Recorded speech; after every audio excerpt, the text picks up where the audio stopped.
বাঁকুড়া জেলার তালডাংরা গ্রামীণ হাসপাতালে আজ এক মানবিক কর্মসূচির সাক্ষী থাকলো হাসপাতাল চত্বর। তৃণমূল কংগ্রেসের প্রতিষ্ঠা দিবস উপলক্ষে দলীয় উদ্যোগে হাসপাতালে ভর্তি রোগীদের মধ্যে শীতের কম্বল ও ফল বিতরণ করা হয়। এই কর্মসূচিতে উপস্থিত ছিলেন বাঁকুড়া জেলা সভাধিপতি অনুসিয়া রায় ও তালডাংরা ব্লক তৃণমূল কংগ্রেসের সভাপতি পার্থসারথী মাকুর সহ দলের একাধিক নেতা কর্মী। উপস্থিত নেতৃবৃন্দ রোগীদের সঙ্গে কথা বলেন এবং তাদের চিকিৎসা ও সুযোগ সুবিধা নিয়ে খোঁজ খবর নেন। বাঁকুড়া জেলা সভাধিপতি অনুসিয়া রায় বলেন, প্রতিষ্ঠা দিবসের দিনে সাধারণ মানুষের পাশে দাঁড়ানোই আমাদের মূল লক্ষ্য। এই উদ্যোগকে স্বাগত জানিয়েছেন হাসপাতালের রোগী ও তাদের পরিবারবর্গ। মানবিক এই কর্মসূচির মাধ্যমে তৃণমূল কংগ্রেস আবারও সামাজিক দায়বদ্ধতার বার্তা দিল বলেই মনে করছেন সাধারণ মানুষ।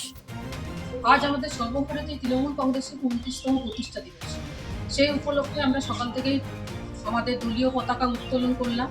আমাদের আজ যে মমতা বন্দ্যোপাধ্যায়ের সরকার যে রাজ্যে ক্ষমতায় এসছে, আমাদের যে ১৫ বছরের যে উন্নয়নের যে কর্মযজ্ঞ চলছে পুরো রাজ্য জুড়ে, সেটার কিছু নমুনা আমরা তুলে ধরলাম। এবং আমার পক্ষ থেকে বা আমাদের তালডাংরা ব্লক তৃণমূল কংগ্রেসের পক্ষ থেকে আমরা তালডাংরা গ্রামীণ হসপিটালে রোগীদের একটু পাশে থাকার জন্য একটু শীতবস্ত্র এবং ফল বিতরণ করলাম।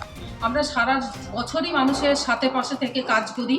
এরকম নজির প্রচুর আছে যে আমরা এরকম হসপিটালে প্রচুর আমাদের দলের যারা কর্মী সমর্থক সৈনিকরা রয়েছে তাদের সাথে পাশে থাকে। মানুষ জানে যে কোনো অ্যাক্সিডেন্ট হোক, যে কোনো মানুষ যে কোনো সমস্যায় পড়ুক, আমরা কিন্তু তৃণমূল কংগ্রেস তাদের সাথে পাশে থেকে তাদেরকে সহযোগিতা করার হাত বাড়িয়ে দেয়।